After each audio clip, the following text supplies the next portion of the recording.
الحمد لله رب العالمين والصلاة والسلام على أشرف الأنبياء والمرسلين نبينا محمد وعلى آله وأصحابه أجمعين أما بعد.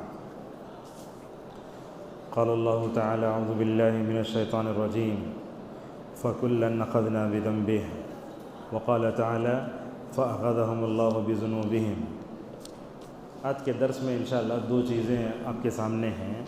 ایک چیز تو ہمارے درس سے متعلق ہے، اور درس کے آخری میں چونکہ آج سعودی عرب کے مفتی عبدالعزیز بن عبداللہ آل شیخ کا انتقال ہوا ہے، انا للہ و انا الیہ راجعون، تو اس بارے میں بھی انشاءاللہ آپ کو واقف کرائیں گے شیخ کون تھے، خدمات کیا تھے. اس لیے کہ اس وقت علماء میں سب سے بڑے عالم وہی تھے پوری دنیا میں، تو کیا کیا خدمات تھیں انشاءاللہ ایک 10 منٹ گفتگو کرتے ہیں.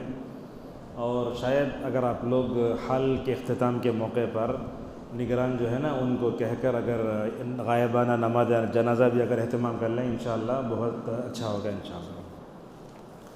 تو ہمارا جو عنوان ہے، ابن القیم رحمہ اللہ کہتے ہیں کہ گناہوں کا دل پر اثر ویسے ہوتا ہے جیسے بدن میں زہر. اگر اب زہر اگر کہیں لگ جائے تو کیا ہوتا ہے، اثر ہوتا نہیں ہوتا. اسی طریقے سے گناہوں کا اثر بھی دل پر بڑا خطرناک ہوتا ہے. تو آج کے درس میں اسی کو انشاءاللہ فوکس کریں گے. ابن القیم رحمہ اللہ نے کئی باتیں ذکر کی ہیں، مگر اس کو چھوڑ کر میں نے یہاں دلوں پر جو اثر ہوتا ہے گناہ کا وہ کیا ہے، اور اگر ہم اپنے دل کو گناہوں کی غلاظت سے بچانا چاہتے تو کیا کرنا چاہیے. انشاءاللہ دو چیزیں آئیں گی آپ کے سامنے. کیوں ایسا؟ اس لیے کہ اسلام کیا کرتا، مرض کی تشخیص بھی کرتا، ساتھ میں علاج بھی بتاتا ہے. تو اب جانتے ہیں سب سے پہلے میں نے جو آیت پڑھی یہ سورہ عنکبوت کی ہے. اللہ تبارک و تعالیٰ 20ویں پارے کے آخری میں فرماتا ہے، قوموں کی ہلاکت کا سبب بیان کرتے ہوئے فَكُلًّا أَخَذْنَا بِذَنبِهِ، ہم نے ہر قوم کو اس کے گناہوں کے پاداش میں پکڑا. یہ کیا مطلب ہے؟ ابن عباس رضی اللہ عنہما فرماتے ہیں کہ یہ آیت بتاتی ہے کہ اللہ تعالیٰ کسی پر ظلم نہیں کرتا. اسی لیے اس آیت کے آخری میں دیکھیں گے وَمَا ظَلَمَهُمُ اللَّهُ وَلَكِنْ كَانُوا أَنفُسَهُمْ یظلمون، یعنی اللہ تعالیٰ ظلم نہیں کرتا، اللہ تعالیٰ تو عدل پر جو ہے مبنی ہے. دوسری جو آیت میں نے پڑھی سورہ کئی جگہ ہے، یہ سورہ غافر میں بھی اللہ تعالیٰ قوموں کی ہلاکت کا تذکرہ ہوئے فرماتا ہے کہ قوموں کو اللہ پکڑتا ہے تو گناہوں کی پاداش میں فَأَخَذَهُمُ اللَّهُ بِذُنُوبِهِمْ. اور اب جانتے ہیں گناہوں کا اثر چہرے پر بھی ہوتا ہے. اگر ہم ایک ہفتہ اگر نیک رہیں اس کا اثر آپ دیکھ سکتے ہیں. ہماری مشکل یہ ہے ہم نہا کے وہ آئینے کے سامنے ہو کر کھڑے ہو کر کنگھی کرتے ہیں. وہ تو کیا ہے، وہ ظاہری چیز ہے نا، وہ باطنی چیز. اصل میں ہماری نیکیوں کا اثر بھی چہرے پر ہوتا ہے. جیسے سنت پر عمل کرنے کا اثر چہرے پر آیا ہوتا ہے، ویسے بدعت کا اثر بھی چہرے پر ہوتا ہے. ابن عباس رضی اللہ عنہما کا یہ قول علامہ ابن کثیر نے یوم تبیض وجوہ و تسود وجوہ میں نقل کیا ہے. آپ جانتے ہیں اہل السنہ والجماعت جو اصطلاح ہے نا، سب سے پہلا اس کا استعمال کرنے والے ابن عباس ہی ہیں. وہ کہتے ہیں یوم تبیض وجوہ اہل السنۃ والجماعت، اہل السنہ والجماعت کے چہرے کیا ہو جائیں گے، قیامت میں روشن ہو جائیں گے. اور کہا کس کے چہرے کالے ہوں گے، کہا وجوہ اہل الفرقۃ والضلالہ، جو لوگ گمراہ فرقوں میں چلے جاتے ہیں، جن کے گمراہی دنیا میں آیا ہوتی ہے، ان کے چہرے کالے ہو جائیں گے. اور ایک لمبا اثر ہے عبدالرزاق البدر نے احادیث و اصلاح القلوب میں ابن القیم ابن تیمیہ سے نقل کرتے ہوئے اس کو نقل کیا ہے. کہتے ہیں ابن عباس رضی اللہ عنہما ان للحسنۃ نورا فی الوجہ. دیکھو انسان جب نیکی کرتا ہے تو اس کا اصل کہاں نظر آتا ہے، چہرے میں نظر آتا ہے. اور اس طریقے سے کہتے ہیں اس کا اثر جو ہے دل پر ہی پڑتا ہے. اور کیا ہوتا ہے، ان للسیئۃ سوادا فی الوجہ، برائی کرتا ہے انسان، اس کا اثر اس کے چہرے پر اور اس کے دل پر پڑتا ہے. یہ آیت تو آپ سنے ہوں گے سورہ مطففین کی، کلا بل ران علی قلوبہم ما کانوا یکسبون. ایک بات یاد رکھیے، قرآن کی آیتوں کی تفسیر آیتوں سے کرنا، قرآن کی آیتوں کی تفسیر حدیث سے کرنا، یہی جو ہے سلفی منہج ہے. آج ہم دیکھتے ہیں لوگ تیاریش نہیں کرتے. ابھی میں نے آپ کے سامنے ایک آیت پڑھے بلکہ من تفسیر کرتے ہیں. اب یہاں دیکھیے یہ آیت آ گئی نا، اس آیت کی تشریح میں آپ کو ایک حدیث سناتے ہیں. کیا ہے آیت کا ترجمہ؟ ہرگز نہیں، ان کے دلوں پر گناہوں کی وجہ سے زنگ چڑھ گیا ہے، ان کے گناہوں کی وجہ سے. حضرت ابو ہریرہ کی روایت آتی ہے ابو داؤد ترمذی میں، اللہ کے رسول صلی اللہ علیہ وسلم نے ارشاد فرمایا، بندہ جب گناہ کرتا ہے تو اس کے دل میں کالا نقطہ لگتا ہے. سفید کپڑے پہنے ہوئے کتنے لوگ ہیں اس میں، اگر آپ کے کپڑے پر چائے پڑے تو فوراً جا کے دھو کے آتے ہیں، اگر کپڑے پر دھبا پڑے تو فوراً اسے دھونے کی کوشش کرتے ہیں، لیکن ہمارا دامن کتنے مرتبہ گناہوں غلطوں سے پڑتا ہے ہمیں خیال ہی نہیں ہوتا۔ تو اللہ کے نبی فرماتے ہیں بندہ جب گناہ کرتا ہے تو اس کے دل میں یہ کالا نقطہ پیدا ہوتا ہے، اور کہا جب وہ گناہوں سے اپنے دامن کو بچاتا ہے، استغفار کرتا ہے تو اللہ اس کو دھل دیتا ہے، اور فرمایا اگر وہ واپس آتا ہے گناہ کی طرف تو نقطہ ہوتا کیا ہے، نقطہ بڑھتا جاتا ہے یہاں تک کہ زنگ اس کے دل پر چڑھ جاتا ہے۔ رسول اکرم صلی اللہ علیہ وسلم نے فرمایا وَهُوَ الرَّانُ الَّذِي ذَكَرَ اللَّهُ قُلُوبَهُمْ، اللہ تعالیٰ نے اسی کا تذکرہ سورۃ المطففین میں فرمایا۔ دلوں پر گناہ کا اثر کیا ہوتا ہے آپ جانتے ہیں، سب سے پہلی بات اس میں یہ ہے کہ دل کے اندر سے خیر و شر کا خاتمہ ہو جاتا ہے۔ آپ دیکھیں رات بھر فلم دیکھنے والے نماز فجر کی توفیق سے محروم ہیں، یہ بات صحیح ہے۔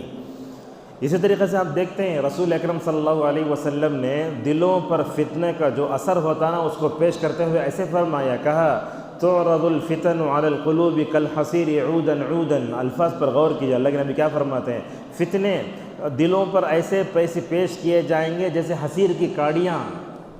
حصیر کے کاڑیاں کیا مطلب ہے، اب تک ایک مطلب جانتا تھا مگر ایک مطلب نیا مجھے ملا اسلاف کے اقوال سلف سے۔ ایک تو یہ ہے کہ جیسے حصیر کی اگر دھاگا کھولے تو کاڑیاں گرتی جاتی ہیں، ویسے کہیں گے مسلسل فتنے گریں گے، ایک تو ایک بات یہ ہے۔ دوسری بات یہ ہے جیسے حصیر کی کاڑیاں ایک دوسرے سے لگی رہتی نا، یہ فتنے دلوں پر کیا ہو جائیں گے، نعوذ باللہ مسلط ہو جائیں گے۔ یہ دونوں معنی آنے بتائے، اور آپ صلی اللہ علیہ وسلم نے فرمایا اگر دل پر فتنے کا اثر ہوا تو کیا ہوتا ہے، وہ دل کالا ہو جاتا ہے، یہاں تک کہ اس دل میں معروف کیا منکر کیا سمجھ ہی میں نہیں آتا۔ اور اچھا دل جانتے ہیں کیا ہوتا ہے، اچھا دل ایسے ہوتا ہے وہ سفید ہوتا ہے، جیسے کہ روایتوں میں آتا ہے حضرت حذیفہ رضی اللہ عنہ فرماتے ہیں کہ جو انسان نیک رہتا ہے نا اس کا دل سفید رہتا ہے، تو کیا ہوتا ہے، ایسا سفید رہتا ہے کہ کوئی بھی فتنہ اس پر اثر انداز نہیں ہوتا۔ اب جیسے آپ کو بتاتے ہیں دل جل کر راکھ ہوتا نہیں، ویسے گناہ کرتے جاؤ کیا ہوتا ہے، ہمارے دل میں وہ کالا نقطہ پیدا ہو جاتا ہے۔ اسی لیے آپ دیکھیں اللہ تعالیٰ یہ منافقین کے دلوں کا جہاں تذکرہ فرماتا وہاں دو اوصاف کا تذکرہ فرماتا ہے۔ ایک جگہ کہتا ہے سورہ بقرہ میں ختم اللہ علی قلوبہم، کیا ہے یہ ختم کا معنی کیا، شیخ تفسیر رحمہ اللہ بتاتے ہیں ختم کا مطلب یہ ہے کہ باہر سے کوئی چیز اندر بھی نہیں جاتی، اندر سے کوئی چیز باہر نہیں آتی، سیل لگاتی ہے، ایک لفظ یہ ہے۔ اور منافقین کے دلوں کے لیے اللہ تعالیٰ دوسرا لفظ استعمال فرماتا ہے طبع اللہ تعالیٰ مہر لگاتا ہے۔ لہٰذا منافقین کے دلوں پر قفل چڑھے ہوئے تھے، اسی لیے اللہ فرمایا سورہ محمد صلی اللہ علیہ وسلم میں کیا فرمایا، کہا افلا یتدبرون القرآن ام علی قلوب اقفالها۔ اب دیکھتے ہیں کبھی نماز میں قرآن پڑھتے ہوئے امام روتا، ہندوستان میں کیا کرتے اس کی نیت میں حملہ کرتے، عرب میں ویسے نہیں ہوتا۔ عرب میں کیا کرتے وہ کوئی سی آیت کب رولتی نہیں بول سکتے، انہوں روتے کیا تھا، پیچھے بھی لوگ روتے، اگر روتے ہوئے پیچھے اگر کسی کو رونا نہیں آئے تو سمجھ جاؤ اس کے دل میں کہیں نہ کہیں نفاق ہے۔ جیسے ابن القیم رحمہ اللہ بتاتے ہیں البکاء عشرۃ انواع، انسان 10 طریقے سے روتا ہے، اس میں ایک ہے بکاء الموافقہ، سامنے کو دیکھ کر رونا۔ تو لہٰذا یہ انسان قرآن میں تدبر کرے دل گناہوں سے پاک ہو جاتا، جب بندہ نہیں کرتا ہے تو اس وجہ سے نعوذ باللہ کیا ہوتا ہے اس کے دل پر مہر لگ جاتی ہے۔ علامہ بن باز رحمہ اللہ کی یہ عبارت مجھے احادیث و اصلاح القلوب میں ملی۔ علامہ بن باز نے علامہ عبدالرزاق البدر حفظہ اللہ نے بن باز کا حوالے دیا بھی نقل کر دیا، کیا کہتے ہیں دیکھو دلوں پر گناہوں کا جو اثر ہوتا ہے وہ یہ ہوتا ہے، کہتے ہیں بندہ اللہ کے راستے میں جو نکلتا ہے اس کے نکلنے کی جو جانے کی جو ہے تیزی ہے وہ کم ہو جاتی ہے۔ مثلاً کیسے آپ نیک ہیں مسجد کو بھاگ کر آتے ہیں، اللہ کے نبی کو دیکھو جب سورج گرہن ہوا اللہ کے نبی ایسے دوڑ کر آئے چادر گر گئی، آپ کو احساس ہی نہیں ہوا۔ تو ہم کیا ہے مسجد کی طرف خیر کی طرف انسان لپکے گا کب، جب اس کے دل میں گناہوں کی محبت نہیں ہوگی۔ جب گناہوں کی محبت آتی تو کیا ہوتا، بندے کے اندر سے خیر کا جذبہ ختم ہو جاتا اور نیکی کے راستوں میں انسان پیچھے ہو جاتا۔ اب سے دیکھتے نہیں آپ اچھے رہتے تو پہلی صف میں نماز پڑھتے، ذرہ گناہ دوسری صف میں نماز پڑھتے، مالداروں کی طرح ہوتے ہوتے مضبوط ہو جاتا، آخر میں نماز پڑھتا، کبھی کبھی تو کیا کرتا پوری فلم دیکھ لگ گھر میں نماز جو ہے نعوذ باللہ مضبوط ہو جاتی۔ تو لہذا کیا کہتے ہیں ابن باز رحمہ اللہ، بندہ جب اللہ گناہ کرتا ہے دل پر اثر یہ ہوتا ہے وہ گناہ اس کو کیا کرتے ہیں اللہ کی طرف اللہ کے راستے میں چلنے سے اسے کمزور کرتے ہیں۔ یا تو روک دیتے ہیں، یا تو کبھی کبھی ایسا ہوتا ہے کہ یہ گناہ نعوذ باللہ بندے کو اللہ تعالیٰ سے کاٹ کے رکھ دیتا ہے۔ کبھی کبھی آپ لوگ یہ چیز سوچو، ایک بات بتاتا ہوں آپ کو، ہفتے بھر میں کبھی پورا ہفتہ گزر جاتا ہم دعا نہیں کرتے۔ کیوں نہیں کرتے؟ اس لیے کہ گناہ ہے۔ اگر بندہ گناہوں سے پاک ہو گیا نا، اللہ تعالیٰ سے بولتا ہے اللہ فلاں فلاں۔ اب یہ بات یہ بھی ہے، دیکھو دعا کی ترتیب میں ایک بات آپ لوگ آج سے سیکھ لو یا جانتے ہیں تو اس کو یاد رکھو، کیا ہے؟ بندہ جب دعا کرتا نا سب سے پہلے تو اللہ کی تعریف کرتے، دوسرے نمبر پر رسول اکرم صلی اللہ علیہ وسلم درود بھیجتے۔ سلیمان روحیلی حفظہ اللہ کہتے ہیں کہ بندہ گناہ کرے تو اللہ سے وحشت میں آ جاتا، پیچھے ہوتا، اسے کیا مانگنا سمجھ میں نہیں آتا۔ اس لیے کیا کرنا، اللہ کی تعریف کرنے کے بعد رسول اللہ پہ درود بھولنے کے بعد سید استغفار پڑھ لینا۔ سید استغفار میں کیا ہوتا، بندہ اللہ سے قریب ہوتا، اللہ تو ہے، تیرے علاوہ کوئی نہیں ہے، تو اس سے قریب ہو تو کیا ہوتا، وحشت دور ہوتی، اور بندہ جیسے اللہ سے قریب ہوتا ماشاءاللہ، اس کے بعد دیکھو وہ دنیا ایسی ہے، بندہ اگر اس کو چلا گیا تو واپس نہیں آتا۔ لہٰذا ابن حجر رحمہ اللہ فرماتے ہیں دنیا میں جو لوگ گناہ زیادہ کرتے ہیں اور گناہ کو معمولی سمجھ جاتے ہیں، ایسے ہی لوگ نعوذ باللہ کیا ہو جاتے ہیں، دنیا میں خیر کے کاموں سے نعوذ باللہ دور ہو جاتے ہیں۔ اور ایک بات بھی آپ دیکھو، اللہ کی اطاعت کر کے دیکھو جسم میں روحانی طاقت آتی ہے۔ اب یہ لوگ نماز فجر احترام کرتے ہیں نا، چھٹی میں نماز نہیں پڑھتے، ذرا ان دونوں میں فرق کر کے دیکھو۔ بندہ اگر اللہ تعالیٰ کی اطاعت میں لگا تو روحانی طاقت آتی ہے، جیسے ہی نافرمانی تو کیا ہوتا ہے؟ ابن عباس کہتے ہیں وہ وہنن فی البدن، بدن میں کیا ہوتی، کمزوری آتی ہے۔ میں آپ سے پوچھتا ہوں، ٹائیفائڈ بخار آئی تو 21 دن کی دوائی لکھتا، خون کی فلاں کی برابر بیفور آفٹر کرک کھاتے۔ ٹائیفائڈ بخار آئی تو بولتے گوشت نہیں کھانا، برابر اس مکمل طور پر استعمال کرتے۔ یہاں روحانی طور پر انسان کمزور ہو رہا ہے، اسے اس بات کا احساس ہی نہیں ہوتا کہ میرے اندر کیا کمزوری آ رہی ہے۔ ابن الجوزی رحمہ اللہ کہتے ہیں الذنوب کلھا تورث الفساد فی القلب، بولتے ہیں یہ دل میں جب گناہ پیدا ہو جاتے ہیں نا تو کیا ہوتا ہے، دل میں نعوذ باللہ فساد برپا ہوتا ہے۔ اور دلوں کی کیفیت بھی ہماری اتنی اچھی نہیں جیسے ہونی چاہیے۔ ہمارے پاس کیا ہے، بولے تو اچھے کپڑے پہن لینا، شادیوں میں جانا، اسٹیج پر جانا، اچھے فوٹو پکڑ لینا، یا تو سیلفی لینا فیس بک میں ڈالنا، یہ فتنے میں پڑے ہوئے ہیں علماء۔ ایسا نہیں ہے، بندہ کیا کرتا، ظاہر سے پڑھ کر اپنے باطن کی طرف توجہ دینا اسے۔ یہی جو ہے فرمایا ان اللہ لا ينظر الى صورکم ولا الى اجسادکم بل ينظر الى قلوبکم واعمالکم۔ صالح عثیمین حفظہ اللہ اس حدیث تشریح میں کہتے ہیں، دیکھو فنظر الرب جل وعلا الى قلبک، اللہ کی نظر تمہارے دل پر ہوتی ہے، تمہارے اعمال پہ ہوتی ہے، وہ کپڑوں کو اور تمہارے چہروں کو نہیں دیکھتا۔ تو لہٰذا گناہ کی وجہ سے کیا ہوتا ہے، دلوں سے غیرت کا خاتمہ بھی ہوتا ہے۔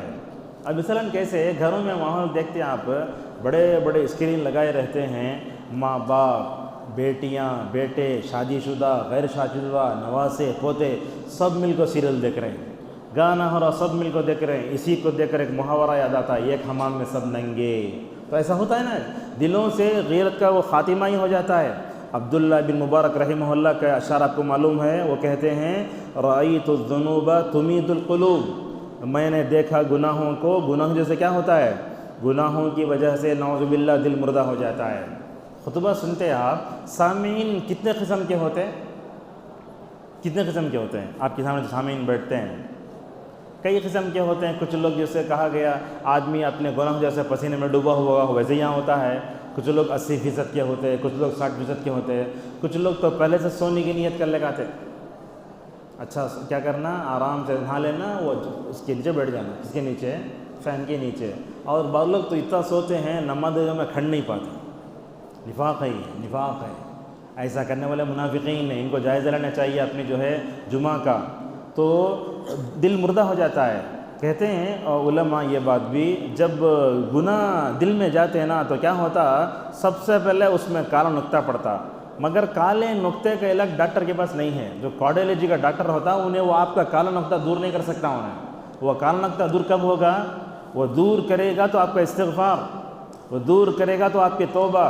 لہذا گناہ پورے دل کو گھیر لی۔ اب جسے بولتے ہیں آپ کا 1 وال 2 وال 3 وال بند ہو گیا، بولے تو بائی پاس سرجری کرنا بولتے، اس کے لیے شوگر ٹیسٹ کر کے بی پی ٹیسٹ کر کے تیاری کرتے، لیکن روحانی طور پر اتنی بیماریاں ہیں ہم اس کی طرف توجہ ہی نہیں دیتے۔ لہٰذا ابن عثیمین رحمہ اللہ ایک جگہ فرماتے ہیں اگر یہ معاصی جو آتے نا اس کی وجہ سے بندے کے اندر سے نیکی کی محبت بھی ختم ہو جاتی ہے۔ اگر یہ دیکھنا چاہتے ہیں تو سورہ صف کے شروع میں دیکھیے اللہ فرماتا ہے فَلَمَّا زَاغُوا أَزَاغَ اللَّهُ قُلُوبَهُمْ، جب یہ ٹیڑھے ہوئے ہم نے بھی ان کو نعوذ باللہ ٹیڑھا کر دیا۔ اور ایک بات دیکھیے، گناہوں کی وجہ سے جیسے میں نے کہا دلوں میں وحشت پیدا ہوتی ہے، تو اس کے لیے آپ لوگ دلیل دے سکتے ہیں؟ گناہ آیا تو دل میں وحشت ہوتی ہے۔ آپ توحید کا ذکر کر تو کفر مکہ بھاگتے تھے، وَإِذَا ذَكَرْتَ رَبَّكَ فِي الْقُرْآنِ وَحْدَهُ وَلَّوْا عَلَىٰ أَدْبَارِهِمْ نُفُورًا۔ آج یہی حال ہے، اہل حدیث لوگ توحید کی اگر دعوت دے لوگ بھاگ جاتے، نہیں فضائل سنتے۔ تو کیا دلیل ہے اس کی؟ اس دلیل سورہ زمر کی وہ آیتیں دیکھو، ہمارا بھی ایسا ہی حال ہے، وَإِذَا ذُكِرَ اللَّهُ وَحْدَهُ اشْمَأَزَّتْ قُلُوبُ الَّذِينَ لَا يُؤْمِنُونَ بِالْآخِرَةِ۔ آخرت پر جو ایمان نہیں رکھتے ان کے سامنے توحید کا ذکر کر تو بیزار ہو جاتے۔ اور الٹا کیا، وَإِذَا ذُكِرَ الَّذِينَ مِن دُونِهِ، جب توحید کا تذکرہ چھوڑ کر دنیا بھر کی باتیں کرو، کیا ہوتا اس کے بعد؟ ادھر ہم یہ سب سے خوش ہو جاتے۔ یا گویا یہ آیت کفار و مشرکین کے بارے میں اتری ہے، مگر ہمارے دلوں کا حال بھی اس سے کوئی کم نہیں ہے۔ اگر توحید کا تذکرہ کرو کون بھی سننے والا نہیں، اگر آپ IPL کے بارے میں گفتگو کرو، کرکٹ کھلاڑیوں کے بارے میں گفتگو کرو، فلمی ستاروں کے بارے میں گفتگو کرو تو انسانوں کے کان شوق سے کھڑے ہو جاتے ہیں۔ لہذا گناہوں کی وجہ سے بندہ، ایک بات بتاتے گئے، گناہوں کی وجہ سے بندہ کیا ہوتا ہے، اہل خیر اور ان کی صحبت سے بھی جو ہے دور ہونا شروع ہو جاتا ہے۔ آپ گنہگار انسان کے ساتھ بیٹھے تو آپ کا دل سخت ہو جائے گا۔ اگر آپ جس کا دل نرم ہے، نیک ہے، اس سے بیٹھے تو آپ کا دل سے کیا ہو جائے گا، نرم ہو جائے گا۔ اس کی دلیل کیا ہے؟ جیسے آپ کو بتاتا ہوں، جمعہ کے دن آپ نہائے، سفید کپڑے پہن لیے، ویلڈنگ کی دکان میں جا کر بیٹھیں گے آپ؟ ویلڈنگ جہاں ہوتی ہے دکان میں بیٹھیں گے؟ نہیں بیٹھیں گے۔ گوشت کی دکان میں گئے تو اس کا خون کام اوپر اڑتا ان کو دور ہٹ جاتے۔ جب یہ حال ہمارے کپڑوں کا ہے تو اپنے دامن کو گناہوں سے بھی ویسے بچانا چاہیے۔ کیا بات کہی دیکھو، حضرت عمر ابن خطاب رضی اللہ عنہ فرماتے ہیں اجلسوا الی التوابین، لوگو توبہ کرنے والوں کے ساتھ بیٹھو۔ کیوں؟ اس لیے کہ اللہ فرماتا ان اللہ یحب التوابین ویحب المتطہرین، اور بولتے دیکھو اجلسوا الی التوابین، توبہ کرنے والوں کے ساتھ دوستی کرو، بیٹھو۔ کیوں؟ فَإِنَّهُمْ أَرَقُّ أَفْئِدَةً، اس لیے کہ وہ کیا ہے، دلوں کے اعتبار سے نرم ہوتے ہیں۔ گناہ آیا تو سخت ہو جاتا، توبہ کرنے سے ماشاءاللہ جو ہے کیا ہو جاتا، بندہ نرم ہو جاتا ہے۔ اگر آپ توبہ کرنا چاہتے ہیں، کیا انبیاء علیہم الصلاۃ والسلام کی توبہ پڑھو۔ اس کے لیے عبدالرزاق البدر کی جو کتاب ہے فقہ الادعیہ والاذکار، اس میں لین سے دیکھو آپ ماشاءاللہ انبیاء علیہم الصلاۃ والسلام کی دعائیں شروع کرے ربنا ظلمنا انفسنا سے، اور ختم کرے رسول صلی اللہ علیہ وسلم جن جن چیزوں سے پناہ مانگی وہاں لا کر ختم کرے ہیں۔ وہ کتاب 4 جلدوں میں ہے، مگر ضم کر کے 2 جلدوں میں ملتی ہے۔ اہل علم تو کہتے ہیں میں زندگی میں دعائیں پڑھتا تھا، مگر یہ کتاب پڑھنے کے بعد مجھے دعاؤں کا معنی کیا ہے معلوم ہو کر پڑھانا ماشاءاللہ میری زندگی میں انقلاب آ گیا۔ لہٰذا صرف ایک ہی بات ہے، کیا ہے؟ اگر آپ توبہ کرنا چاہتے ہیں دور جانے کی ضرورت نہیں ہے، ماعز کے قصے کو پڑھو۔ اگر آپ توبہ کرنا چاہتے تو غامدیہ کے قصے کو پڑھو۔ معلوم نہ قصہ کتنے مرتبہ پڑھتے ہیں مگر ہمارے آنکھوں میں آنسو نہیں آتے۔ بھائی کے ساتھ 2004 یا 5 میں جدہ میں تھا، مدینہ میں رہتے، کبھی بھائی کے پاس چلے جاتے تھے۔ وہ بھائی کے کمرے کے قریب میں ایک مسجد تھی، وہ مسجد میں اللہ تعالیٰ کیا وہ امام کو نرم دل بنا دیا تھا، 2 جمعہ ان کے پیچھے پڑے ہم۔ ایک جمعہ ہے شفاعت کی پوری حدیث سنا یا بندہ دیکھے بغیر آیا، میں کو پکڑ لیا، روا مسلم عن انس بن مالک رضی اللہ عنہ، سنایا جا رہا روتے جا رہا، سنایا روتے جا رہا، پورا حشر کا میدان یاد آ رہا۔ ایک جمعہ تو یہ ہو گیا۔ دوسری جمعہ آیا تو اس نے جو ہے کیا ہے لوگوں کے سامنے، اب کیا ذکر کر رہے تھے ہم لوگ تھوڑی دیر پہلے، توبہ بھی نہیں سکتی، بات چھوڑ گئی ہے۔ دوسرے جمعہ آیا تو اس کا جو کیا کہاں سے ہم لیے یہ، ہاں انبیاء کی توبہ تھی۔ تو دوسرے جمعہ کیا کرے آ کر کے حضرت آدم سے لے کر نبی کریم صلی اللہ علیہ وسلم جتنے انبیاء توبہ کرے ماشاءاللہ پوری توبہ ایک بھی ذکر کر دیا۔ اور ابھی جو عبدالعزیز بن عبداللہ آل الشیخ جو انتقال ہوئے نا، ان کا خطبہ تو ایسا ہے، میں سمجھتا ہوں حرمین میں بس خطبہ نہیں ہوتا۔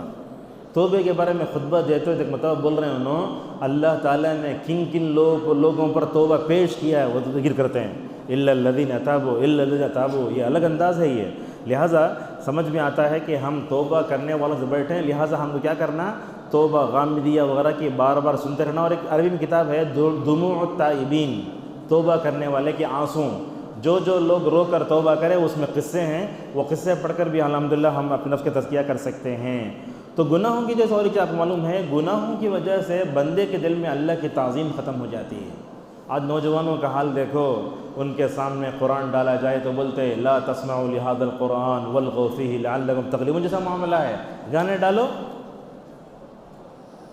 تو ایسا سنتے لوگ، ایسا طرب میں آ جاتے، وجد میں آ جاتے. اور وہ کیا ہے، ان السمع والبصر والفؤاد. اللہ تعالیٰ انسان کو جاہل بنا کے پیدا کیا نا، جہالت سے نکلنے کے لیے 3 چیزیں دی. سب سے پہلے اس میں کان کا ذکر ہے. ہر چیز کان سے ہو کر اندر دل میں جاتی ہے. آپ میرا درس سن رہے ہیں، کہاں سے سن رہے ہیں؟ کان سے سن کر دل میں جاتی چیز وہ. لہٰذا کانوں کا استعمال صحیح ہونا. اگر کان کا غلط استعمال کرے تو یہ سمجھ جاؤ دل مردہ ہو جاتا. تو لہٰذا گناہوں کی وجہ سے اللہ کی تعظیم ختم ہو جاتی ہے. جیسے اس سے پہلے بتایا میں آپ کو، حیدرآباد کی ایک مسجد میں نماز عصر پڑھ رہے تھے ہم، تو پہلی لائن میں وہاں موبائل آف کرو بول کے ہیں. موبائل آف کرو بول کے اوپر آیت لکھی ہے ما لکم لا ترجون للہ وقارا.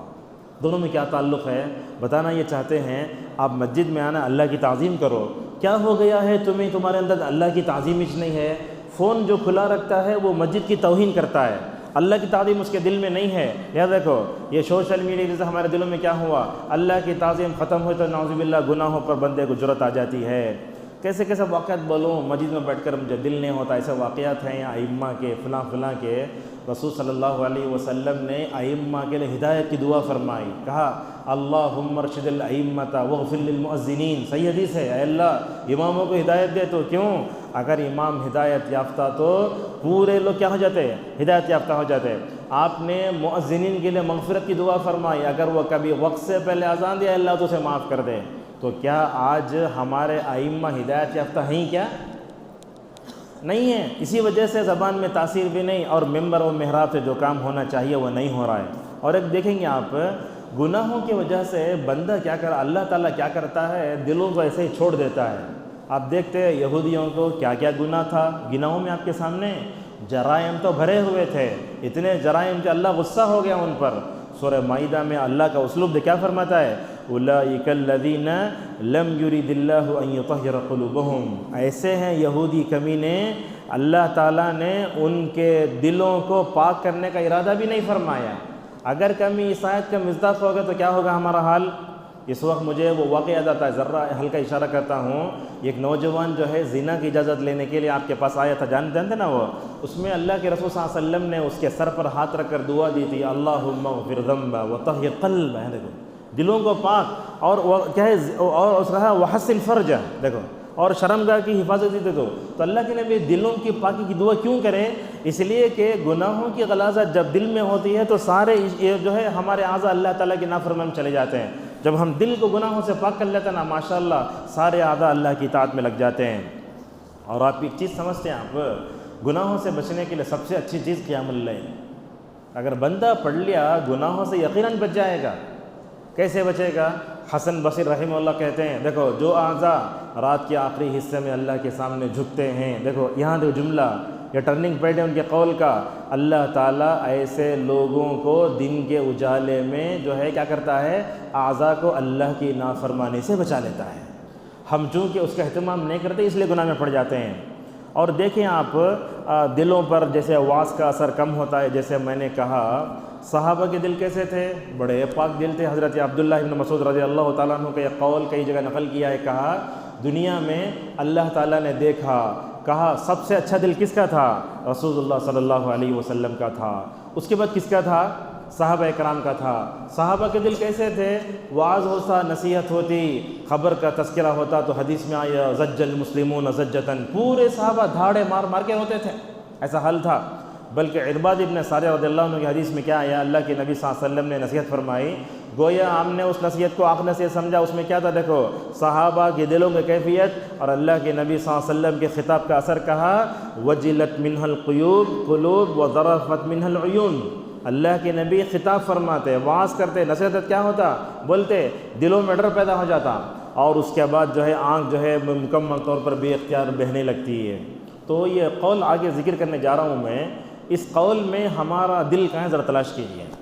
حضرت حذیفہ رضی اللہ تعالیٰ عنہ کے اس قول کو جو ہے علامہ ابن القیم رحمہ اللہ نے ذکر کیا، کہتے ہیں صحابہ کرام کے پاس دلوں کی 4 قسمیں تھیں، لیکن حذیفہ رضی اللہ عنہ کا قول جو نقل کیا اس میں 3 ہی ہیں، چوتھے کا ذکر نہیں ہے، انشاءاللہ میں تو ہم آپ کو بتائیں گے۔ سب سے پہلے ہے قلب اجرد۔ اجرد کا مطلب تنہا، یہ ہے صحابہ کے مومن کا دل، جس کے دل میں اللہ تعالیٰ کے ڈر محبت کے علاوہ کوئی چیز نہیں ہوتی۔ اس دل میں کیا ہوتا ہے، کہا حذیفہ رضی اللہ عنہ نے، یہ مومن کا دل ایسے ہوتا ہے اس میں ایمان کی چنگاری رہتی، اس لیے فرمایا مثل نورہ، دیکھو مثل نورہ، مومن کے نور کی مثال کمشکات فیہا مصباح، جانتے ہیں آپ؟ جیسے پنجم والوں کو سمجھائے ہمیں، کیسا آپ ایک چراغ رکھے ہیں، ایک محراب جیسا تھا، اس میں رکھے تو کیا ہوتا، ہوا کے جھونکے اسے کیا نہیں کرتے، بجھاتے نہیں۔ مومن کے دل کی مثال بھی ایسی ہے، کمشکات فیہا مصباح، المصباح فی زجاجہ، وہاں آ کر کہا نور علی نور۔ نور علی نور میں کیا ہے، ایک تو وہاں ایمان کا نور ہے اور دوسرا قرآن کا نور ہے، یہ دونوں نور مل کر الحمدللہ بندے کے اندر نور، ایمان کا نور پیدا کر دیتے ہیں۔ سب سے پہلے کیا بولا، قلب اجرد، یہ کس کا دل ہے، مومن کا دل ہے۔ یہاں یہ ذکر کرنے کے بعد ابن القیم رحمہ اللہ دعا کرتے ہیں، اللہ تو ہمارے دلوں کو صحابہ کے دل کی طرح بنا دے، ویسے مومن کی طرح بنا دے۔ دوسرا دل ہے قلب اغلف، کور چڑھایا ہوا دل، کیا بھی کامج کرتا نہیں، اس کے سامنے رونے والا رو، اس کے سامنے مطلب خطرناک تطبیق کی جائے نہیں، وہ کیا ہے، وہ قلب الکافر، اس کا دل مردہ ہے۔ اسی لیے اللہ تعالیٰ فرماتا ہے وَمَا يَسْتَوِي الْأَحْيَاءُ وَلَا الْأَمْوَاتُ قُلْ هَلْ يَسْتَوِي الْأَعْمَى وَالْبَصِيرُ وَلَا الظُّلُمَاتُ وَلَا النُّورُ وَلَا الظِّلُّ وَالْحَرُورُ، یہ کیا کمپیئر ہے، کمپیئر فرماتا ہے کافر اور مسلمان ایک نہیں ہو سکتے۔ اور اس کے بعد آخری دیکھو، یہ دل شاید ہمارا ہے، قلب منکوس، کہا کہ ایسا دل پلٹا ہوا دل، بولتے ابن القیم رحمہ اللہ، حذیفہ رضی اللہ عنہ کہتے ہیں اس میں تو 2 دروازے ہیں، ایک دروازے سے ایمان داخل ہوتا، دوسرے دروازے سے نعوذ باللہ نفاق داخل ہوتا ہے۔ اور بنی اسرائیل کے دل بھی کیا بھی کم نہ تھے، گائے کو ذبح کرو بولے ایسا ستائے موسیٰ کو، اللہ کے نبی بولتے اللہ رحم کرے موسیٰ پہ، بہت ستائے بنی اسرائیل نے موسیٰ کو۔ اللہ تعالیٰ تذکرہ فرماتا ہے، تم جو ہے قاتل کو معلوم کر لیے، اس کے تذکرے کے بعد فرمایا ثم قست قلوبکم من بعد ذلک فہی کالحجارہ، اور اللہ تعالیٰ فرماتا ہے وجعلنا قلوبہم قاسیہ، ہم نے ان کے دلوں کو سخت بنا دیا تھا۔ اور دیکھو یہ دل سخت ہوتا کیا ہوتا ہے، انسان نیک آدمی پر الزام لگانے پیچھے نہیں ہٹتا، ان کے دلوں پر مہر لگی تھی تو کیا کیا، مریم پر الزام لگایا، حضرت عیسیٰ کو کہا کہ یہ جو ہے ناجائز اولاد ہے، اللہ فرماتا ہے دیکھو بل طبع اللہ علیہا بکفرہم فلا یؤمنون الا قلیلا۔ اور کچھ لوگ ہوتے ہیں ایسے پبلک میں بھی دیکھیں گے آپ، اگر آپ تخیر کرنا شروع کریں تو ایسے رکھ لیتے قوم نوح کی طرح یجعلون اصابعہم فی آذانہم، تمہاری بات نہیں سنتا میں۔ بعض لوگ بولتے ہیں اللہ 2 کان بنائیے، کم سے کم چھوڑ دینا، ایسے بھی آتے ہیں، اسے مذاق ہے۔ تو یہ یہودیوں کی مستی کیسی ہے، دلوں کی کیفیت کیسے یہودیوں کی، اللہ فرماتا ہے وقالوا قلوبنا غلف، محمد تو مطلب کیا بھی سامنے آتا نہیں، ہمارے دلوں پر کور چڑھا ہوا ہے، لاکھ ہے۔ اور کئی بولتے کفار و مشرکین وقالوا قلوبنا فی اکنۃ، اے محمد ہمارے دل تو ایک کور میں ہے۔ اور بولتے ہیں وقر من بیننا و بینک حجاب، تم دعوت توحید پیش کرتے ہو اور جو تم پیش کرتے ہو قرآن وہ ہمارے سمجھ میں نہیں آتا۔ تو آئیے اب میں ابن القیم کی اسی کتاب میں وہ آگے بتاتے ہیں خصوصاً یہ طلبہ پر گناہوں کا اثر کیا ہوتا ہے، خصوصاً دل پہ، وہ نوٹ کرنا ہے۔ طالب علم کی زندگی میں گناہ آتے، آپ سمجھتے ہیں میں امتحان میں بیٹھ کے بھول گیا، لکھ نہیں سکا، کامیاب ہو نہیں ہوا، لیکن دل پر اگر اثر ہو جائے نا تو بہت بڑا خطرناک ہوتا ہے۔ ابن القیم رحمہ اللہ کہتے ہیں طالب علم یا عالم پر اور عام آدمی پر بھی گناہوں کا جو اثر ہوتا ہے نا دل پر، کہ وہ علم نافع سے محروم ہو جاتا ہے۔ کبھی کلاس میں بیٹھتے استاد پڑھاتا رہتا، بات سمجھ میں نہیں آتی، دوسرا یہ ہے کہ پڑھائے تو بھی یاد نہیں رہتا، اگر یاد کر لے کو چلے گا تو امتحان حل میں کچھ بھی یاد نہیں آ رہا، تو یہی وجہ ہے۔ یہ فرماتا ہے اللہ تعالیٰ انما یخشی اللہ من عبادہ العلماء، اس آیت کی تفسیر میں ابن کثیر رحمہ اللہ نے امام مالک سے قول نقل کیا ہے، جو طلبہ فارغ ہوتے ہیں نا اس دن یہ قول کو یاد کرنا، انہوں بولتے ہیں لیس العلم بکثرت الحدیث بل العلم نور یجعلہ اللہ فی القلب، کہتے ہیں علم زیادہ ڈگری لینے کا نام نہیں ہے، علم زیادہ پڑھ لینے کا نام نہیں، کیا ہے، علم نور ہے جو اللہ تعالیٰ بندے کے دل میں ڈالتا ہے۔ تو کیا سمجھ میں آیا؟ العلم نور، العلم نور ہے، اور اس کو کیا نہیں کرنا؟ گناہوں کی ظلمت سے بجھانا نہیں ہے۔ اب اللہ الحمدللہ اس وقت تو 5G کا زمانہ ہے، انسان کا ذہن 6G 7 کی طرح جوڑ رہا ہے، لیکن کیا ہے، ہماری ساری صلاحیتیں دنیا بنانے میں جا رہی ہیں۔ امام مالک رحمہ اللہ نے دیکھا شافعی کو، شافعی رحمہ اللہ تو بڑے چالاک تھے، اتنے چالاک تھے، امام مالک کے پاس 13 یا 16 سال رہ کر ماشاءاللہ پوری موطا یاد کر لی تھی۔ تو امام مالک نے دیکھا تو اس وقت یہ جملہ کہا، شافعی اللہ تعالیٰ نے تمہارے اوپر علم کا نور ڈال دیا ہے، لہٰذا ظلم کی کیا ہے، لہٰذا تم گناہوں کی ظلمت سے اسے مت بچاؤ، یہ بہت بڑی چیز ہے۔ اسی لیے دیکھو شافعی رحمہ اللہ جیسا شخص وکیع کے وجہ کر بولتے شکوت وکیع الی سوء حفظی فارشدنی الی ترک المعاصی والعلم نور من اللہ ونور اللہ لا یعطی لعاصی۔ امام مالک کے سامنے بیٹھ کر پڑھنے والے جن کی ذہانت سے امام مالک متاثر ہوئے، وہ کہتے ہیں ذرہ میں تھوڑا ادھر ادھر ہوا تو میرے علم پر اثر پڑا اس کا۔ کیوں اثر پڑا؟ اس سب سے بتایا میں شاید وہ امام شافعی رحمہ اللہ شاید اپنی زندگی میں ایک مرتبہ ایک عورت کی پاؤں کی طرف دیکھے، بس وہ پاؤں کی طرف دیکھے تو بولتے میرا ذہن متاثر ہو گیا۔ تو اس وقت معلوم ہوتا ہے بندہ علم سے محروم ہوتا ہے تو اس کی سب سے بڑی وجہ دلوں کی پاکی نہیں ہے۔ دوسری چیز علماء دیکھتے ہیں وہ کیا ہے؟ وحشت، ایسی وحشت جس وحشت کا علاج کہیں بھی نہیں ہے۔ ڈاکٹروں کے پاس جاؤ وہ تو سونے کی دوا دیتا ہے، میڈیکل میں جاؤ سونے کی دوا دیتا ہے، نہ اسے گھر میں قرار، نہ تو بیوی کے ساتھ قرار، ساری چیزیں وحشت وحشت وحشت۔ کیا ہے یہ گناہوں کی وجہ سے ہوتی ہے۔ اور یہ وحشت کی وجہ سے سب سے بڑھ کے جو چیز آج طلبہ بولتے نمازوں میں سکون نہیں ہے، نماز پڑھتے ہیں ہم نہ خشوع خضوع نہیں آتا، کیا کیا خیالات آتے، بولتے اہل علم دیکھو یہ وحشت آتی نہ عبادت کی لذت کو ختم کر کے رکھ دیتی ہے۔ اسی لیے یہ فون وغیرہ شاید نہیں لے گا تو اچھا ہے، اس لیے کہ کیا ہوتا اس میں وہ چیز ہے فلاں ہے وہ نظر آتی چیز ہے۔ آج کیا ہے اذان کا احترام بھی نہیں ہے، گھروں میں ماحول کی اذان ہوتے رہتی ہے، شارٹ دیکھتے رہتے لوگ، ذرہ ہے ویڈیو رتی ہے، رتی دیکھ لے تمہیں، اس میں کیا ہو رہا ہے دل کے لیے موت، مشینوں کی حکومت، احساس مروت کو کچل دیتے ہیں آلات۔ اور ایک بات بھی دیکھیے کیا بولتا ہے ابن القیم رحمہ اللہ، خصوصاً گناہوں کی وجہ سے بولتے ہیں دل بھی کمزور ہو جاتا، بدن بھی کمزور ہو جاتا۔ اب دل کمزور ہوا بولے تو بولتے ہارٹ پیشنٹ ہے بھائی، اسے چھوڑ دو، لو کیا بھی ٹینشن دے انہوں کو۔ مگر روحانی اعتبار سے اگر انسان کمزور ہو جائے، روحانی طور پر اگر کمزور ہو جائے تو کیا کرنا چاہیے اسے کیا کرنا؟ توبہ کرنا۔ اب اچھی طرح دیکھو، گناہ چھوڑو، توبہ کر کے دیکھو، توبہ کرنے کے بعد اللہ تعالیٰ آپ کو ایسی انرجی دے گا، وہ انرجی کہیں بھی نہیں ملے گی، نہ کوئی میڈیکل اسٹور میں، نہ کسی درس میں۔ وہ کہاں ملے گی تو کیا ملے گی؟ علماء کے مجالس میں ملے گی۔ حضرت عمر بن خطاب رضی اللہ عنہ کا ایک قول ہے، وہ کہتے ہیں دیکھو لوگو، جب تم اپنے گھروں سے نکلتے ہو تمہارے کندھوں پر چاہے تہامہ پہاڑ جیسی برائیاں ہوتی ہیں۔ جب تم اپنے گھروں سے نکلتے ہو تمہارے کیا ہے کندھوں پر تہامہ جیسے پہاڑ کی کیا ہوتی ہیں؟ گناہ ہوتے ہیں۔ جب تم علماء کے مجلس میں بیٹھتے ہو تو کیا ہوتا ہے؟ اللہ تعالیٰ اس علم کے نور کی وجہ سے تمہارے گناہوں کو ہلکا کر دیتا ہے۔ اللہ اکبر۔ اس دنیا میں کتنے ایسے ہیں جو خود سن کر الحمدللہ کیا ہو گئے؟ تائب ہو گئے، کئی ہیں۔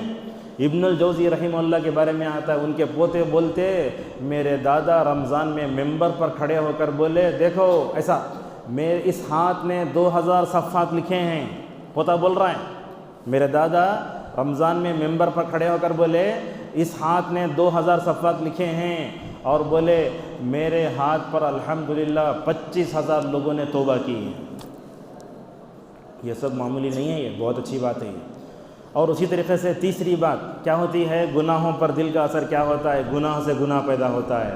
آپ گناہ کر لیے، اس گناہ کو چھپانے کے لیے اور ایک گناہ آتا ہے۔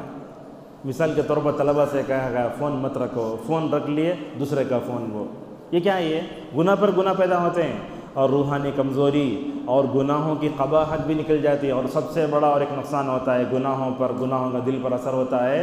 قباحت نکلی تو الگ، مگر نعوذ باللہ بندہ گناہ کر کے اس کو بیان کرے۔ آپ صلی اللہ علیہ وسلم فرماتے ہیں ایک شوہر ہے، بیوی ہے، وہ اپنی بیوی سے جمع کیا اور ضرورت پوری کر لیا، صبح اٹھتا ہے تو اللہ اس کو چھپاتا ہے، مگر یہ لوگوں کے سامنے لوگ بولتے پھرتا ہے، تو فرمایا یہ مخلوق میں سب سے بدترین ہے۔ تو گناہوں پر فخر نہیں کرنا چاہیے۔ آپ نے فرمایا نا میری امت میں اللہ تعالیٰ ہر ایک کو معاف کرے گا سوائے ان لوگوں کے جو کھلم کھلا گناہ کرتے ہیں۔ آج وہی تو ہے، جاؤ سوشل میڈیا میں سفر میں چلے جاؤ، ہر جگہ فون فل سن رکھو، گانے سننا، عورتوں کا حال کیا ہوتا، مردوں کا حال کیا ہوتا، یہ سب کیا ہو رہا ہے۔ اور اسی طریقے سے بولتے ہیں گناہوں کے جو دل اندھا ہوتا ہے، یہی فرمایا سورہ حج میں لا ولکن لا تعمل الابصار ولکن تعمل القلوب التي في الصدور۔ اور دلوں کا اندھا ہونا بڑا خطرناک ہوتا ہے۔ کافروں کے بارے میں اللہ کیا فرماتا ہے، من کان فی هذه اعمى فهو فی الاخرة اعمى واضل سبیلا۔ اور یہ بات کئی جگہ ہے یوم یستوی الاعمى والبصیر، کہ دیکھنے والا اور نہیں دیکھنے والا برابر نہیں ہو سکتے۔ اور اسی طریقے سے ایک بات یہ بھی ہے، گناہوں پر دل کا جو اثر ہوتا ہے، گناہوں کا دلوں میں انحراف پیدا ہوتا ہے، دل بیمار ہو جاتا ہے۔ اور یہ بات جانتے ہیں آپ، ایک ہے جسمانی بیماری اور ایک ہے دلوں کی بیماری، ان دونوں میں سے کون سی بیماری سخت ہے؟ دلوں کی، اس لیے کہ اگر مجھے یہاں مار لگا، ڈاکٹر جو ہے کیا کرتا ہے ڈریسنگ کر دیتا، ختم ہو جاتا، مگر دل کی بیماری کیا ہوتی ہے اندر چھپی چھپی رہتی ہے اور چھپ چھپ کے نعوذ باللہ بڑھتی رہتی ہے۔ اس لیے بولے ابن القیم رحمہ اللہ، یہ جسمانی بیماریوں کی دوا الگ ہے، مگر روحانی بیماریوں کی دوا یہ ہے کہ بندہ گناہوں کو چھوڑ دے۔ اور سب سے بڑھ کے گناہوں کا اثر جو دل پر ہوتا نا، سب سے بڑا جو نقصان ہوتا ہے، بندے کے دل پر نعوذ باللہ شیطان کے حملے ہونا شروع ہو جاتے ہیں۔ دیکھو اللہ فرماتا ہے الذی یوسوس فی صدور الناس، صلاح البدر حفظہ اللہ کو نعتوں میں روتے ہوئے بہت دیکھا میں، کیوں؟ اس لیے کہ وسوسے ڈالتا ہے۔ یہی بات تو تھی، حضرت ابراہیم اپنے بیٹے کو ذبح کرنے لے کر جا رہے تھے، کیا ہوا؟ راستے میں آ کے اللہ کی محبت میں اسماعیل کی محبت کو آڑے آیا، اللہ اکبر کنکریں مارے۔ تو لہذا یہ شیطان پر ہمارا حملہ جو ہوتا ہے اس سے بچنا اگر چاہتے ہیں تو ہمیں کیا کرنا؟ اس کے لیے سورۃ النحل میں علاج بتایا گیا۔ اللہ نے فرمایا انہ لیس لہ سلطان علی الذین آمنوا، ایمان لاؤ شیطان سے بچ جاؤ گے۔ اور کہا وعلی ربہم یتوکلون، دیکھو توکل سے بھی ہم شیطان سے بچ سکتے ہیں۔ کہا انہ کیا ہے، اس میں فرماتا ہے اس کا اثر تو ان لوگوں پر الذین یتولونہ والذین ہم بہ مشرکون، شرک کرنے والے اور اس کو دوست بنانے والے۔ سورہ جمعہ سورہ کہف پڑھتے ہیں نا، اس میں اللہ تعالیٰ کیسے پوچھا، دیکھو افتتخذونہ وذریتہ اولیاء من دونی وہم لکم عدو، کیا اسلوب ہے؟ اللہ فرماتا ہے وہ شیطان تم میرا دشمن ہے، جا کے تم سے دوست بناتے۔ اسی لیے سورہ فاطر میں کہتا ہے، کیا فرمایا سورہ فاطر میں ایک جگہ فرمایا ہے کہ تم اس کو اپنا کیا نہ بناؤ، دشمن سمجھو، اور وہ کیا ہے اس میں اس کو اپنا دوست نہ بناؤ، یہ بات بتائی گئی ہے۔ اب آئیے دو چیزیں ختم ہو رہی ہیں، گناہوں پر جو دل پر جو گناہوں کا اثر ہوتا ہے اس کو پاک کرنے کے لیے کیا کرنا چاہیے؟ سب سے پہلی چیز علماء بتاتے ہیں کہ دل میں اپنے ایمان کو مضبوط کرنا چاہیے۔ مومن رہا تو ہم شیطانی حملوں سے بچ سکتے ہیں، مسلمان بچ نہیں سکتا۔ مسلمان ہے اسی لیے دیکھو آج مسلمان شیطانی حملوں سے بہت ہیں، لیکن مومن رہا ماشاءاللہ بچتا۔ کیسے؟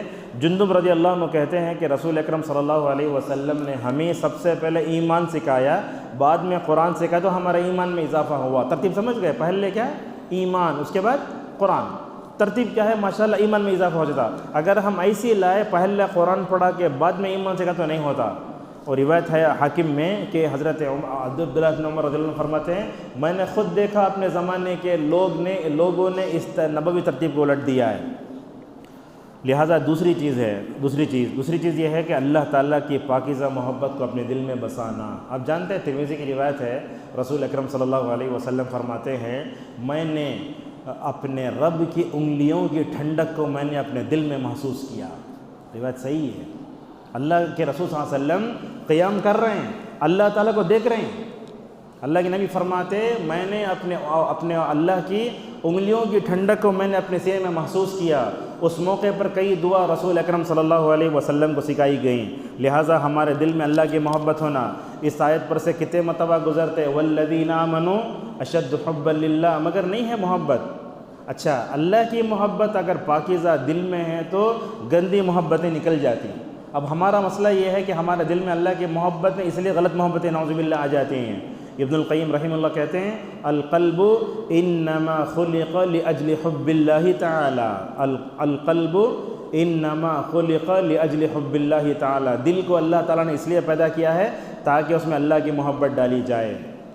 گھروں کو گئے تو اس کتاب کا مطالعہ کر لو، رسالۃ فی القلب، ایک رسالہ ابن القیم رحمہ اللہ ابن تیمیہ کا، تو چاہے تقریباً 75 صفحات میں، کئی کتابوں میں شاید اس کو نکال کر کے رسالۃ فی القلب، اس کو شاید شائع کرنے والے علامہ البانی رحمہ اللہ کے شاگرد ہیں محدث شام سلیم ہلالی حفظہ اللہ، انہوں نے اس کو ترتیب دیا ہے۔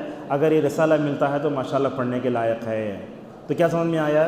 جب دلوں میں اللہ کی محبت اور اس کی لذت بیٹھ جاتی ہے تو غلط قسم کی محبتیں کیا ہو جاتی ہیں۔ آج دیکھو ہمارے نوجوانوں میں ہم اللہ کی محبت کو پیدا نہیں کر سکے تو ہوا کیا؟ غیر مسلموں کے عورتوں کا فتنہ ہمارے بچوں میں آیا، ایمان تربیت نہ ہونے کی وجہ سے۔ اور ایک چیز ہے، ذرا کمپیئر کرتا ہوں، دیکھو ایک طرف ہے لذت المعصیہ، لکھو اسے، اور ایک طرف ہے لذت الطاعہ۔ کیا یہ؟ ایک طرف گناہوں کی لذت ہے، دوسری طرف اللہ کی اطاعت کا مزہ ہے، دونوں میں کون سا اچھا ہے؟ لیکن ہم نا یہ گناہوں کی لذت بہت اچھی دکھتی ہے۔ ابن القیم رحمہ اللہ فرماتے ہیں تعجب ہوتا ہے آدم کے بیٹے پر، یہ 1 گھنٹے کی شہوت کے لیے ہمیشہ کی جنت کو چھوڑ دیتا ہے۔ کیا دیکھو تقریباً 8 طریقے سے کمپیئر کر کے بتائیں لوگ کیسا، ایک طرف گناہ کی لذت، دوسری طرف اللہ کی اطاعت، اسے بولتے ہیں لذت بندگی۔ دونوں میں کیا فرق ہے دیکھو۔ سب سے پہلے یہ معصیت میں جو لذت آتی ہے نا وہ شیطان کی طرف سے آتی ہے، اور اللہ کی اطاعت میں جو لذت آتی ہے وہ اللہ کی طرف سے آتی ہے۔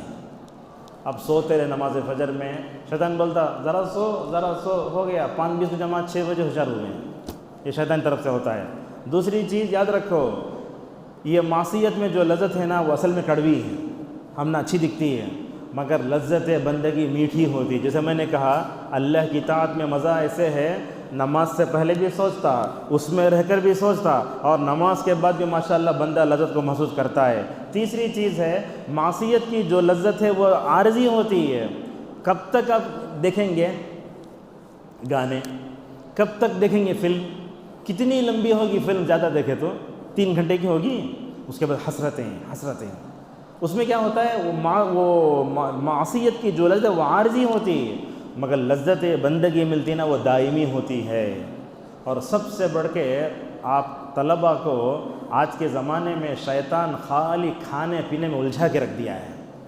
جیب کا مزہ بہت ہے، کہتے ہیں ابن القیم رحمہ اللہ لذت العلم لا یساویها ای لذہ، علم کی لذت آ گئی نا، دنیا کی کوئی لذت کا مقابلہ نہیں کر سکتی۔ اسی لیے آپ دیکھیں گے جن علماء کے پاس ہم پڑھے 3 گھنٹے بیٹھ کے پڑھاتے، عبداللہ جبرین رحمہ اللہ ایک تھے، 3 گھنٹے فقہ حنبلی کا درس دیتے ماشاءاللہ۔ نماز ظہر سے پہلے بیٹھ گئے 1 بجے، 2 3 4، پانی بھی نہیں پیتے، ان کی زبان بھی ایسی تھی۔ وہ کیا؟ علم کی لذت۔ کسی آتی علم کی لذت؟ جس کو مرتبہ مل گئی نا تو کیا ہوتا، بندہ جو ہے چھوڑنے تیار نہیں۔ اسی لیے دیکھو جو دنوں میں کلاس رہتی نا آپ کو علم کی لذت ملتی رہتی ہے، اس علم کی لذت سے امتحان دنوں میں آپ محروم ہو جاتے ہیں۔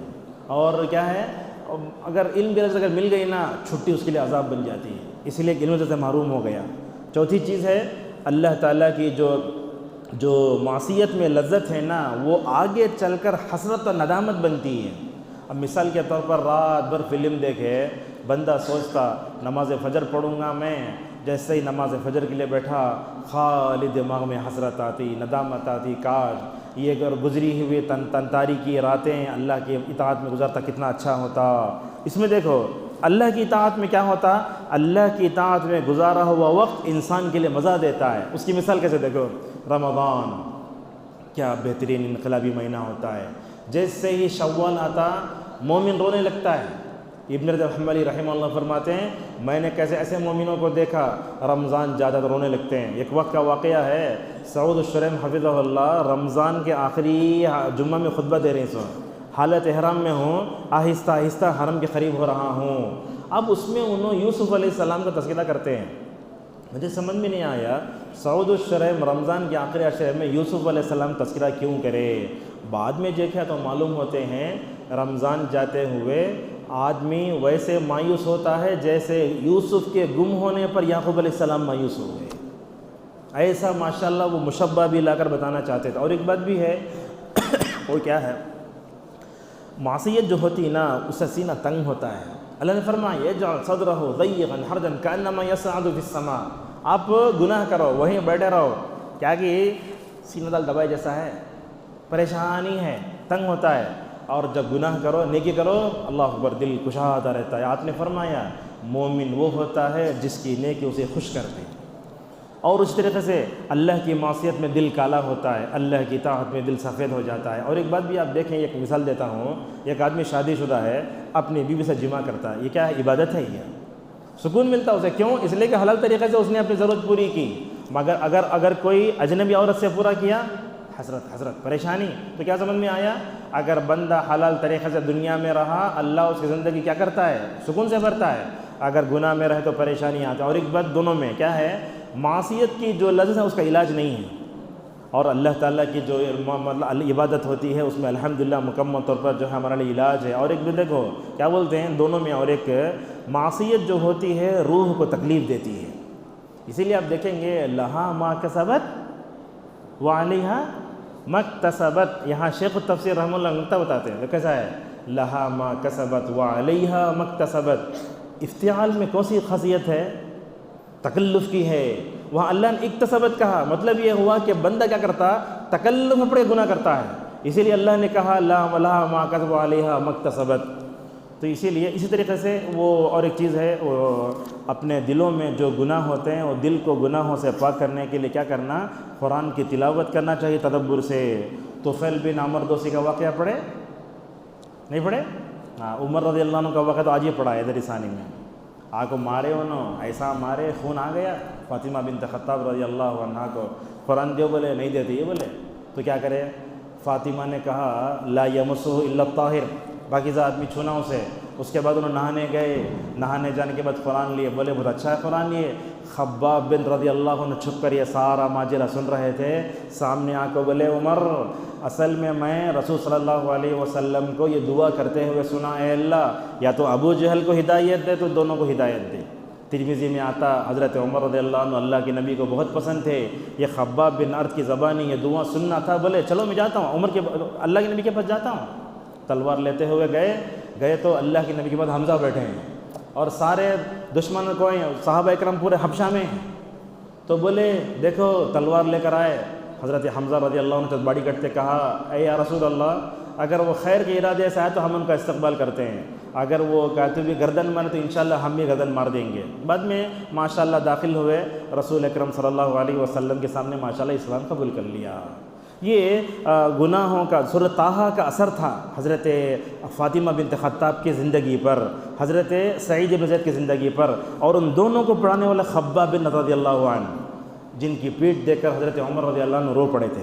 اور اس طریقے سے آپ دیکھیں عتبہ جو تھا نا سردار، وہ آ کر 3 باتیں بولا شاید، لیکن ہم 2 باتیں پڑھے اس میں، تم نہ لڑکی ہونا، عہدہ ہونا، اللہ کے نبی کچھ بھی نہیں بولے، سورۃ فصلت پڑھنا شروع کر دی ہے، جہاں عاد و ارم کا تذکرہ آیا بس۔ دیکھو عتبہ ایمان نہیں لایا، مگر قرآن کا اثر اس پہ پڑا، جا کے بولا محمد جو دعوت لے کر اٹھے ہیں تم کچھ بھی نہیں کر سکتے، تم دیوانے ہو، لہذا اس کو چھوڑ دو۔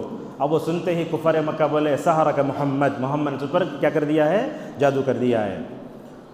افلا یدبرون القرآن ام علی قلوب اقفالها، اور دل کے لیے سب سے اچھی چیز ہے مرد و شبہات اور شہوات سے بندہ دور رہنا چاہیے، اور دلوں کو گناہوں سے پاک کرنے کے لیے قرآن کی تلاوت بہت اہم ہے۔ اللہ تعالیٰ فرماتا ہے ایکم زادتہ ھذہ ایمانا، اور ہدایت قرآن بندے کو ملتی کب ہے؟ قرآن سے ہدایت کب ملے گی ہمیں؟ قرآن سے ہدایت حاصل کرنا چاہتے ہیں، ترجمہ پڑھتے پڑھاتے، ہدایت نہیں ملتی۔ کب ملتی؟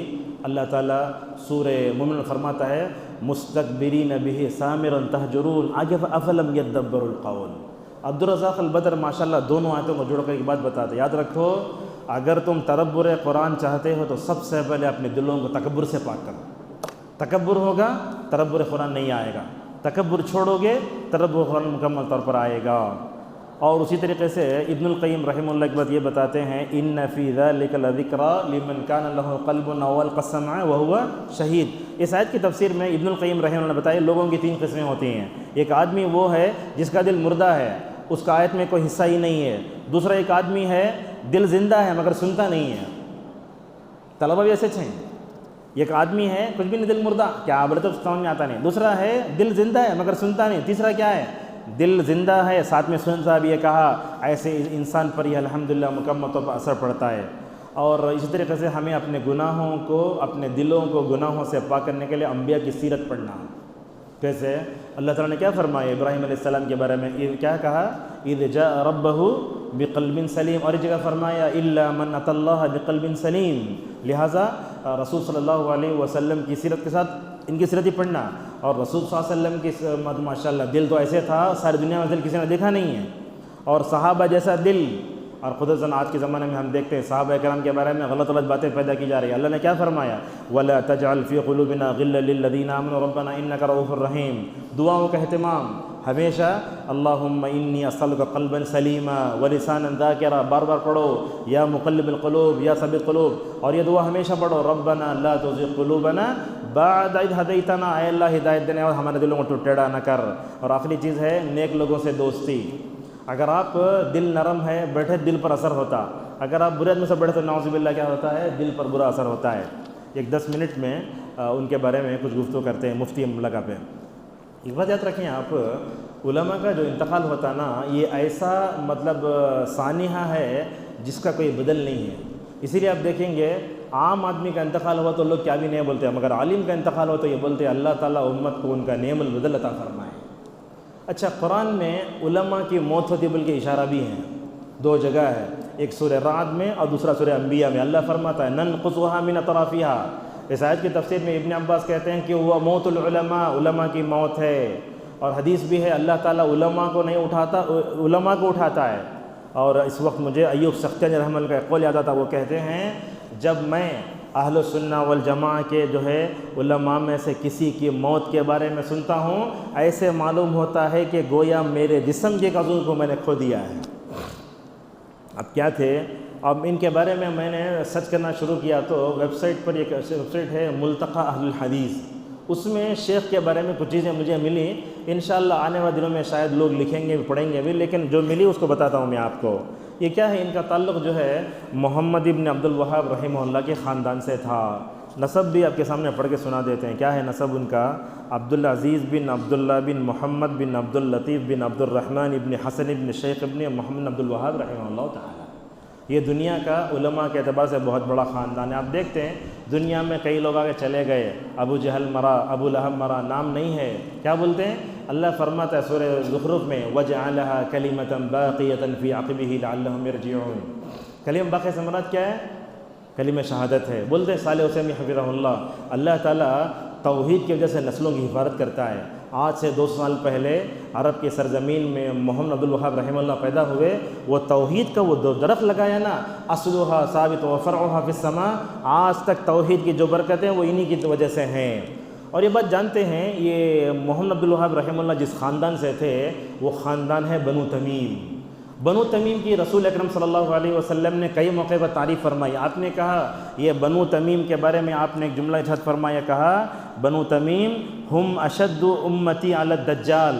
جب دجال آئے گا نا میری امت میں سب سے ڈٹ کر مقابلہ کرنے والا یہی بنو تمیم کے لوگ ہوں گے.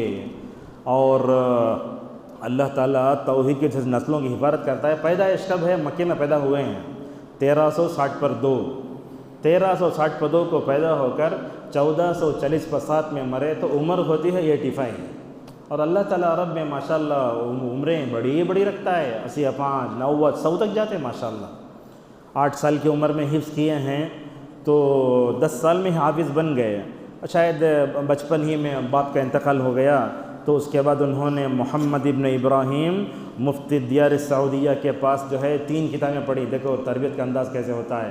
سب سے پہلے توحید گھول کے پلا دینا. شروع میں حافظ ہونے کے بعد کیا کتابیں ہاتھ میں لگیں؟ کتاب التوحید پڑھے، خود ان کے دادا کی لکھی ہوئی. اس کے بعد اصول ثلاثہ پڑھے، اس کے بعد 40 نوویہ پڑھے.